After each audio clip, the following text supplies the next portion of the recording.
Bonjour et bonne année à toutes et à tous. Alors, je voulais faire cette vidéo parce que je voulais parler un petit peu de ce que je ressens pour l'année 2022 et puis aussi par rapport au programme d'hypnose que j'ai créé et aussi que je fais conjointement en session individuelle avec mon collègue coéquipier avec qui on fait des échanges d'ailleurs, Kenji, mon collègue de lycée. Donc ça fait plus de 20 ans qu'on se connaît. Et en fait, avant Noël, entre Noël et le premier de l'an, je suis partie pendant 4 jours toute seule dans une cabine pour me ressourcer dans la nature. C'était génial parce qu'il a fait que pleuvoir. Donc ça a été les journées de méditation et beaucoup d'écriture automatique. Ce que vraiment j'ai reçu, c'est que 2022 est très importante au niveau des énergies collectives, dans le sens où il y a un travail énorme à faire au niveau individuel, au niveau du nettoyage de notre passé, au niveau du nettoyage de nos mémoires individuelles, mais aussi collectives et aussi transgénérationnelles. Et en gros, ce que j'ai vraiment ressenti, c'est qu'on est dans un carrefour. Enfin, on est encore dans le Y et il y a vraiment deux grandes ouvertures que fait 2022. La première, c'est s'il y a assez de lâcher prise et de travail individuel, ça va avoir un impact extrêmement positif. J'aime pas utiliser le mot positif, mais important dans le changement collectif, ce qui va faire que la transition pour le futur va être beaucoup plus simple, facile, malléable, et que s'il n'y a pas encore assez de changements collectifs, c'est possible il va y avoir évolution de toute façon. Enfin, quand on est tout est évolution. Donc, si on ne fait pas assez de travail individuel, donc il n'y aura pas assez de conscience collective forte pour ouvrir ce nouveau champ énergétique. Ce que j'ai ressenti, c'est qu'il va y avoir beaucoup plus de bouleversements physiques, plus importants, plus choquants, dans le sens où, en gros, on choisit en tant que collectif la difficulté. Ça fait quand même pas mal d'années que je ressens qu'il va y avoir des changements au niveau de la structure de la Terre. Je sens qu'elle a envie de bouger, mais qu'elle se retient. Et que 2022 est vraiment l'année où il faut, ça n'a pas d'importance, en fait le changement va se faire, mais ça dépend de nous, comment on veut faire la transition, si on veut le faire dans quelque chose de plus malléable et le plus doux, ou alors si on décide de passer par le chemin le plus difficile. Alors cette vidéo, c'est pas pour vous alarmer, c'est pas pour vous faire peur, mais c'est justement pour qu'il y ait une prise de conscience, qu'il y ait un travail énorme à faire au niveau individuel, parce que quand on se guérit individuellement, on change au niveau vibratoire, et quand on change au niveau vibratoire, autour de nous, ça a un impact, et en fait, ça a donc un impact au niveau collectif.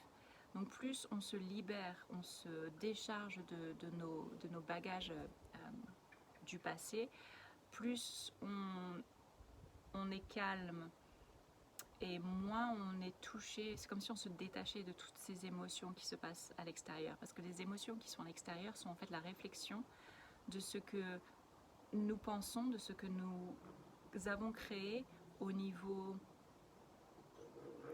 collectif. Alors, le mois dernier, donc mois de décembre 2021, je suis en Nouvelle-Zélande et je suis aussi massage thérapeute et je faisais aussi donc de l'hypnothérapie. Et voilà, j'ai été dénoncée par quelqu'un qui était dans la peur de certaines choses que je faisais et qui sont en contre-courant de ce que le gouvernement est en train de faire en ce moment. Mais ce qui est intéressant en fait, c'est que ça m'a permis de libérer énormément de peurs très très très très anciennes, au-delà de cette vie. Je suis tombée très bas, mais généralement quand ça arrive maintenant, j'arrive à remonter assez rapidement, quand même rapidement, en quelques jours.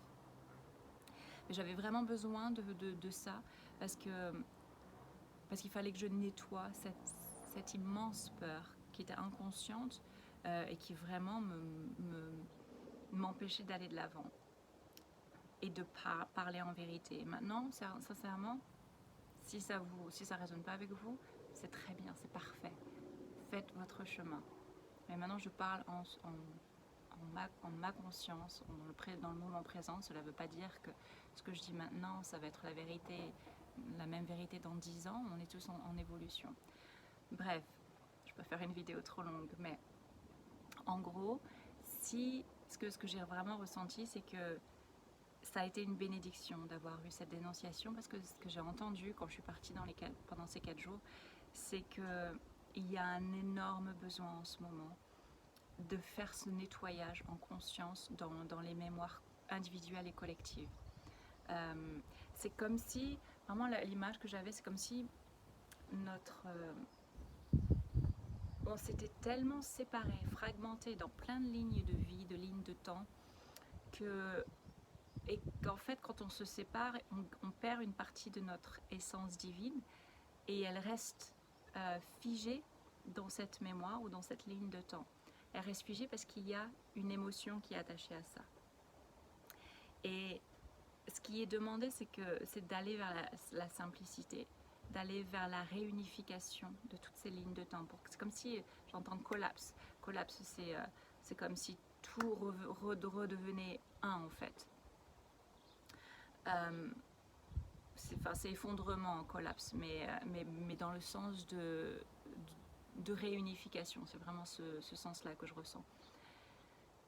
Et pour pouvoir faire ça, il n'y a qu'une seule chose, c'est de se reconnecter avec notre cœur, avec notre partie divine, et de retourner vers ces mémoires. Alors ça peut être consciemment ou inconsciemment, ça peut être dans les rêves, ça peut être dans la méditation, ça peut être dans plusieurs techniques.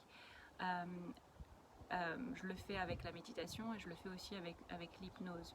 Donc j'arrive à remonter dans certaines mémoires où j'enlève l'émotion attachée à cette mémoire, ce qui fait qu'en fait cette mémoire, ça devient une mémoire. C'est comme si, hop, on peut refermer un livre, c'est bon, il n'y a plus besoin d'y attacher d'attention. C'est fini. Et en fait, vraiment, ce que je ressens, c'est que c'est un travail qui doit se faire individuellement. Et je sens que j'ai un rôle là-dedans. Et on est des milliers, je pense des centaines de milliers de personnes à devoir faire ce rôle de façon à aider au niveau individuel les gens à se libérer eux-mêmes de leurs propres émotions. Donc, personnellement, je ne suis pas complètement libérée, loin de là, mais je suis à un avancement. Il y a d'autres personnes qui sont à un stade un peu plus en dessous, et il y a des gens qui sont au-dessus. Et je suis, comme tout le monde, toujours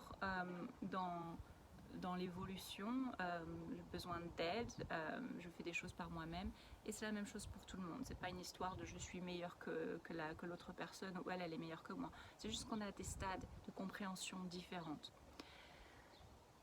Et voilà, donc en gros ce que je ressens, c'est que cette année, c'est une période charnière et très importante pour qu'il y ait ce travail individuel.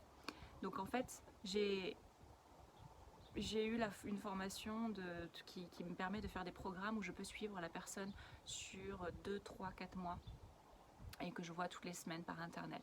Et c'est genre un mélange de coaching et d'hypnothérapie. Et je pense que c'est extrêmement important de faire ce travail maintenant. Donc si vous sentez cet appel, vous pouvez me contacter pour avoir plus d'informations. Et ensuite, on a développé une chaîne KA Hypnose Régressive avec Kenji, où on fait des enquêtes. Il y a d'autres plateformes qui font ça, qui ont fait ça avant nous. Super, comme l'équipe Ozol, O-S-O-L, ou Ozol, je ne sais pas comment ils le disent. Je vous invite fortement à aller voir, ils sont géniaux. Et on fait la même chose avec notre empreinte. Et c'est pas une histoire d'être en compétition, mais c'est plus qu'on apporte chacun une part d'une vérité ou d'une réalité mais c'est pas pour autant que l'un ou l'autre a la réalité. Ce qui est important, c'est de piocher ce qui résonne en nous. Et aussi, ce qui est important dans ce genre de travail, de ces enquêtes, c'est vraiment que ça nous ouvre à ce monde invisible, qui maintenant scientifiquement dans d'autres pays, surtout les pays anglo-saxons, où en fait il y a beaucoup plus de travail et d'études scientifiques qui se font pour comprendre la bioénergie, comment est-ce que les corps subtils fonctionnent, etc. Donc il y a maintenant des mesures scientifiques qui se font. Donc c'est quelque chose qui va s'ouvrir d'ici ça a commencé et d'ici les 50-100 prochaines années, je ressens que ça va être vraiment un grand plongeon là-dedans. Et c'est ce qui va être en complément de notre science et de notre médecine actuelle. Parce que notre médecine actuelle, pour le moment, elle est vraiment que dans le physique. Et elle a un palier, elle s'arrête, c'est plus assez maintenant. Ce qu'il faut comprendre, c'est que nous sommes un être humain dans sa globalité. Et le physique, c'est le dernier corps, en fait. C'est le corps qui est densifié, mais on a plein d'autres corps. Et la maladie arrive d'abord dans les autres corps subtils avant d'arriver dans le corps physique. Et en fait, dans l'hypnose régressive que l'on fait avec Kenji, mais que font Ozol et plein d'autres personnes, en fait, c'est cela. C'est qu'on va à l'origine de la création au niveau des corps subtils, de comment la maladie s'est créée. Alors, est-ce que c'est une création de la personne avec ses pensées et ses émotions, ou est-ce que c'est une interférence qui a utilisé une émotion de fréquence basse à l'origine pour pouvoir s'accaparer le corps physique. Il est vraiment important maintenant, plus que jamais, de s'ouvrir à ce monde invisible. Il existe, il est là, il est peut-être pas tangible encore, mais il est là. Et aussi beaucoup de personnes, il faut que je fasse une autre vidéo là-dessus, beaucoup de personnes ont peur de l'hypnose, oh, l'hypnose, je vais perdre contrôle, etc. Mais l'hypnose, en fait, c'est tellement naturel. On fait ça tous les jours. C'est juste une histoire de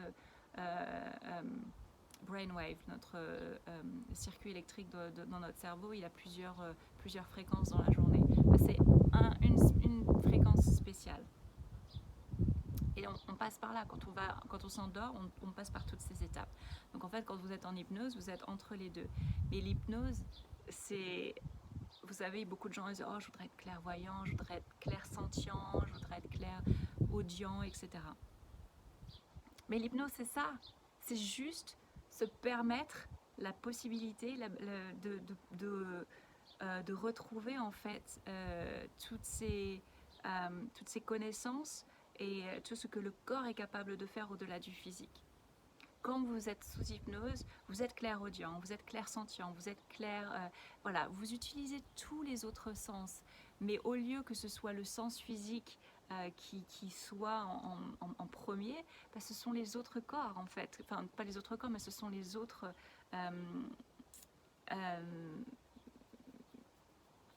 ce sont les autres parties de vous-même les autres sens qui prennent le dessus. Et là, vous êtes estomaqué de ce que vous pouvez voir. Alors vous avez deux choix, hein. Vous pouvez soit faire le plongeon vous-même, aller sous hypnose et avoir par exemple Kenji ou moi-même pour vous suivre, ou alors c'est soit Kenji ou moi-même qui nous mettons sous hypnose et allons regarder ce qui se passe à l'intérieur. Enfin, sur notre partie subtile. Donc voilà, c'était le message pour 2022. Surtout, le plus important, c'est de ne pas être dans la peur, c'est d'être confiant. Il faut avoir confiance, parce qu'à partir du moment où on est confiant, c'est qu'on a la capacité de se reconnecter en nous et d'entendre notre partie divine. Notre partie divine sera toujours là pour nous protéger et nous dire quoi faire. Donc s'il y a un danger et qu'on est confiant, on sera toujours prévenu de ce danger. Si par contre on est dans la peur, on bloque tout ça. Donc voilà, c'était le message pour aujourd'hui. Passez une très belle année et je suis sûre qu'il y aura plein d'autres vidéos qui vont venir. Bye.